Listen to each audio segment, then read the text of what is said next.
నమస్తే. ప్రస్తుతం మనతో పాటు సీనియర్ జర్నలిస్ట్ దాము బాలాజీ ఉన్నారు. ఆయనతో మాట్లాడదాం. నమస్తే సార్. నమస్తే. సార్ ప్రశాంత్ కిషోర్ ఈ మధ్య మీడియా ముందరకు వచ్చి రీసెంట్గా ఆర్టీవీతో కూడా మాట్లాడారు. ఈ మధ్య ఎన్డీటీవీతో మాట్లాడుతూ వైఎస్ఆర్సీపీ అధికారంలోకి రాదు, కూటమి ఖచ్చితంగా వస్తుంది అని చెప్పేసి చాలా ధీమా వ్యక్తం చేస్తున్నారు. అసలు ఏ కారణం వల్ల ఇలా మాట్లాడుతుండొచ్చు? అండ్ బీజేపీ కూడా ఎన్ని సీట్లు వస్తాయనేది చెప్తున్నారు. ఎలా అంటారు? ప్రశాంత్ కిషోర్ ఎలా అంటే అందరికి తెలుసు. ప్రశాంత్ కిషోర్ని చంద్రబాబు పిలిపించాడు, అప్పుడు వచ్చాడు. నేను ఆ తర్వాత ఏమో నేను ఊరికే కలిసి వెళ్ళాను, నా అంతకంటే ఏం లేదన్నాడు. తర్వాత వచ్చి ఇంకా ఓపెన్గా మాట్లాడడం మొదలుపెట్టాడు.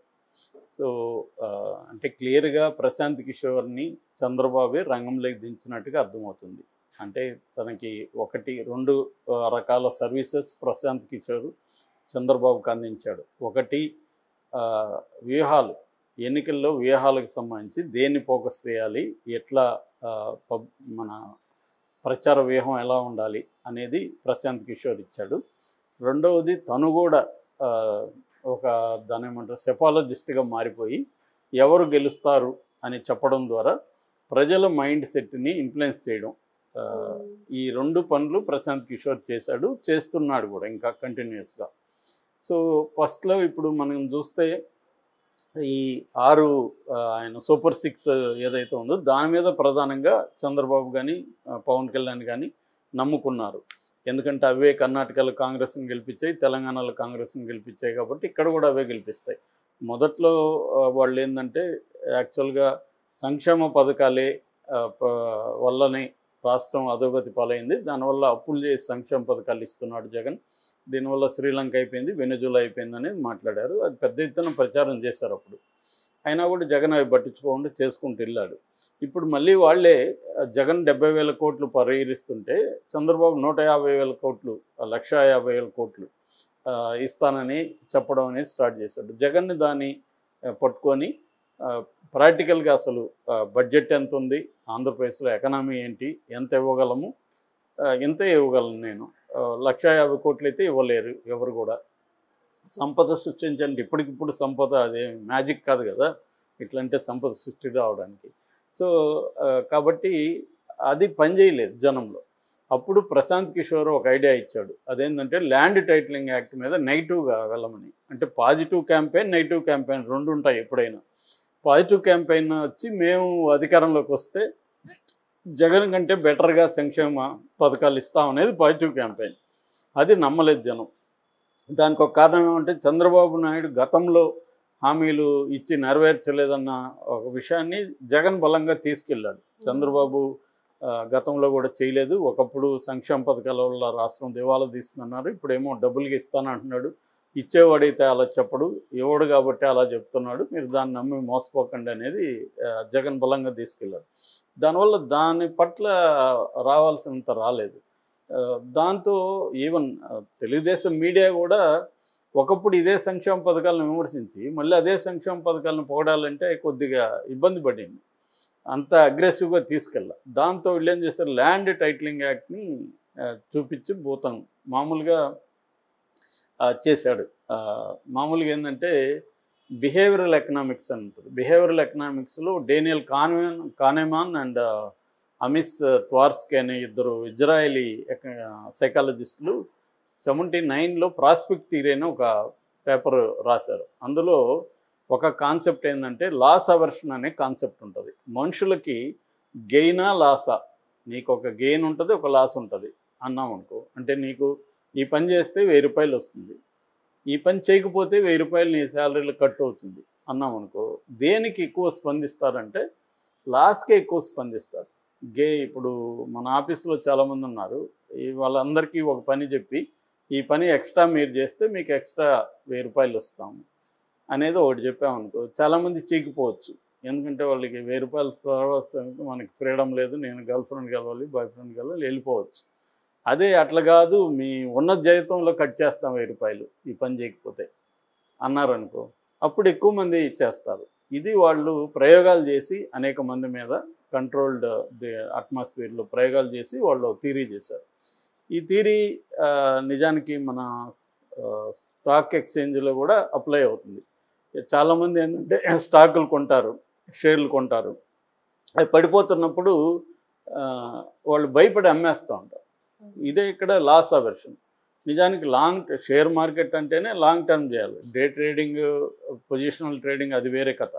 మామూలుగా షేర్లు కొన్నప్పుడు దాన్నే కాపీ క్యాన్ ఇన్వెస్టింగ్ అంటారు మామూలుగా. అంటే లాంగ్ టర్మ్లోనే పెట్టాలి. కానీ వీళ్ళు ఏం చేస్తారు, ఏదో ఒకటి జరిగి మార్కెట్ డౌన్ అయిపోయినప్పుడు ప్యానిక్ అంటాం, ప్యానిక్ అయిపోయి అమ్మేస్తారు. దీన్నే లాస్ అవర్షన్ అంటారు. అంటే లాస్ అపిటైట్ అని కూడా అంటారు. లాస్ అపిటైట్ అంటే లాస్ అయినా కూడా పర్లేదు ఉంచుదాం అనుకోవాలి. లాస్ అవర్షన్ భయపడి అమ్మేస్తుంటారు. అలాగా ఈ టెక్నిక్ని ఇప్పుడు ప్రశాంత్ కిషోర్ ఉపయోగిస్తున్నాడు. దీన్ని ఆంధ్రప్రదేశ్లో ఉపయోగించినాడు. ఇప్పుడు కూడా నిన్న ఎన్డీటీవీలో ఒక మాట అన్నాడు, 370 కానీ బీజేపీకి రాకపోతే స్టాక్ మార్కెట్ పడిపోతుంది అని భయపెడుతున్నాడు. 300 ఇప్పుడు బీజేపీ అధికారంలోకి వస్తే చాలని ఎవరైనా అనాలి. ఆయన అది కూడా అనట్లే. స్పెసిఫిక్గా 370 రాకపోతే మార్కెట్ పడిపోతుందంట. నువ్వు ఎలా చెప్తావు అంటే ఒక భయపెడుతున్నాడు ఇప్పుడు కూడా. ఎందుకంటే ఇంకా 2 ఫేజెస్లో ఎన్నికలు ఉన్నాయి కాబట్టి ఇప్పుడు కూడా ఆ ఎన్నికలు జరిగే ప్రాంతంలో ప్రజల్ని భయపెట్టడం కోసం అతను ఎక్కువగా లాస్ అవర్షన్ థియరీ నమ్ముకున్నట్టుగా అర్థమవుతుంది. అందువల్లే మనకి ఇక్కడ చంద్రబాబు ఈ సూపర్ 6ని ప్రమోట్ చేయకుండా ఫుల్ పేజ్ యాడ్లు ఈ ల్యాండ్ టైటిలింగ్ మీద ఇచ్చారు మనం చూస్తే. అంటే భయపడడం వల్ల జనాలు జగన్ వస్తే మన ల్యాండ్ లాక్కుంటాడు అని భయపడి తెలుగుదేశానికి వేస్తారేమో అన్న ఒక థియరీని ప్రశాంత్ కిషోరే చంద్రబాబుకి ఇచ్చాడు. చంద్రబాబు దాన్ని గుడ్డిగా అమలు చేశాడు. మరి దాని రిజల్ట్ ఎలా ఉంటుందో మనం చూడొచ్చు. ఒక్కోసారి ఈ లాస్ అవర్షన్ పని చేయకపోవచ్చు. అది కరెక్ట్గా అఫెక్ట్ అవ్వాలి కదా మనిషికి. అవ్వకపోతే ప్రతిరికి కూడా కొన్ని ఎక్సెప్షన్స్ ఉంటాయి, దాని కండిషన్స్ కూడా అప్లై అవుతాయి. మరి ఇది ఏమవుతుందో చూడాలి. దాన్ని జగన్ కూడా గట్టిగానే తీసుకెళ్ళాడు వీళ్ళు. ఎందుకంటే అసెంబ్లీలో వీళ్ళే సపోర్ట్ చేశారు అని వైయావల్ కేసు స్పీచ్ వీడియో కూడా బయటకు వచ్చింది. సో ఈ కాంటెక్స్ట్లో ప్రశాంత్ కిషోర్ క్లియర్గా ఏంటంటే ఆయన రిటైర్డ్ అయ్యాడు. నిజానికి కన్సల్టెంట్గా నేను రిటైర్డ్ అయిపోతున్నాను, నేను అక్కడ స్వరాజ్ అనే ఒక సంస్థ పెట్టుకొని బీహార్లో పనిచేస్తున్నాను. నిజానికి ఆయన పొలిటికల్ పార్టీగా మార్చే పరిస్థితిలో ఉన్నాడు. కానీ అది ఇప్పుడు అలాంటి వాడిని చంద్రబాబు ఏదో మంచి ఆఫర్ ఇచ్చాడు. దాని మన గాడ్ ఫాదర్ ఒక థియరీ ఉంటుంది, రిజెక్ట్ చేయలేని ఆఫర్ ఇస్తే ఎవడైనా సరెండర్ అవుతాడని. చంద్రబాబు అది బాగా నమ్ముకొని బాగా చేస్తుంటాడు ఎఫెక్టివ్గా. అంటే ఇప్పుడు మనం ఒక 1 కోటి రూపాయలకి నేను సరెండర్ కాకపోవచ్చు, 50 కోట్లకి నేను సరెండర్ అయిపోవచ్చు. అంటే నా రేంజ్ కోటి వరకు నేను నా విలువలు అవన్నీ మాట్లాడుతుంటాను. నాకు 10 కోట్లు ఇచ్చాడు అనుకో ఎవడైనా, ఒకసారి విలువలు పక్కన పెట్టేస్తే 10 కోట్లు వస్తుంది కదా, లైఫ్ సెటిల్ అయిపోతుంది అనుకోవచ్చు. ఈ హ్యూమన్ బీయింగ్లో ఉండే ఈ వల్నరబుల్ కండిషన్స్ ఏవైతే ఉంటాయో దీన్ని బేస్ చేసుకొని మన గాడ్ ఫాదర్లో కూడా ఆ డైలాగ్ ఉంటుంది. అంటే రిజెక్ట్ చేయలేని ఆఫర్ ఇస్తాను అని చెప్తారు. అలాగా చంద్రబాబు కూడా ఒక రిజెక్ట్ చేయలేని ఆఫర్ ఏదో ఇచ్చినట్టున్నాడు ప్రశాంత్ కిషోర్కి. లేదంటే మొన్నటి వరకు అతన్ని బీహార్ రోడ్ అని చెప్పి, బీహార్ అక్కడ మాఫియా ఇదని చెప్పి, ఇక్కడంతా అలాగే మార్చేశాడని చెప్పి అవన్నీ తెలుగుదేశం వాళ్ళు విమర్శ చేశారు. ఆ విమర్శలో వాస్తవం కూడా ఉంది. ప్రశాంత్ కిషోర్ లాంటి వాళ్ళకి ఏంటంటే వాళ్ళకి రాష్ట్రం ఏమైపోతుంది, నిర్ణయాల వల్ల ప్రజల జీవితాలు అవన్నీ పట్టదు. అదే రాజకీయ నాయకులకి కనీసం ఆ కన్సర్న్ ఉంటుంది. మళ్ళీ మనం రాజకీయాల్లో ఉండాలా, ప్రజల్లో ఉండాలా, మనం ఒక నిర్ణయం తీసుకుంటే ప్రజలకి ఇది ఎట్లా అఫెక్ట్ అవుతుంది అనేది ఎంతో కొంత ఆలోచిస్తారు, పక్కన ఉండే వాళ్ళు చెబుతారు.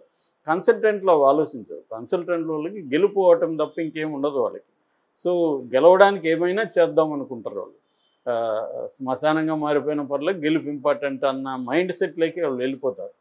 ఇది జనరల్గా బ్యూరోక్రసీలో ఉండే మైండ్ సెట్ ఇది. రాజకీయ నాయకులకు వేరే మైండ్ సెట్ ఉంటుంది. పీపుల్తో దగ్గరకు ఉంటారు, మళ్ళీ ముఖాలు చూడాలి రేపొద్దున. అందుకని వాళ్ళు కొంతన్న వెనకడుగు వేస్తారు, కానీ వీళ్ళు వెనకడుగు వేరు. సో అందుకని ఇది తప్పు అని చెప్పి తెలిసినా కూడా ల్యాండ్ టైటిలింగ్ యాక్ట్ దాని మీదే అభూత కల్పనలు క్రియేట్ చేసి అబద్ధాలని ప్రచారం చేయడంలో ప్రశాంత్ కిషోర్ రోల్ ఉంది. ఇప్పుడు దానే నమ్ముకొని అతను బీజేపీకి కూడా ప్రచారం చేస్తున్నాడు. మేబీ బీజేపీకి కూడా ఈ మధ్య భయం స్టార్ట్ అయింది, మనకి మనం ఓన్గా గవర్నమెంట్ ఫామ్ చేసే మెజారిటీ రాకపోవచ్చు అన్న ఒక భయం అయితే బీజేపీలో స్టార్ట్ అయింది. అందుకని అనేక వ్యూహాలను బీజేపీ కూడా పన్నుతుంది. దాంట్లో భాగంగా ప్రశాంత్ కిషోర్ని కూడా రంగంలో దించారు. ఇందులో పనిలో పనిగా ఇతను చంద్రబాబు కూడా ఇంకా ప్రమోట్ చేస్తూనే ఉన్నాడు. ఆ క్రమంలో జగన్ చిత్తుగా ఓడిపోతాడని మళ్ళీ. Okay sir, thank you.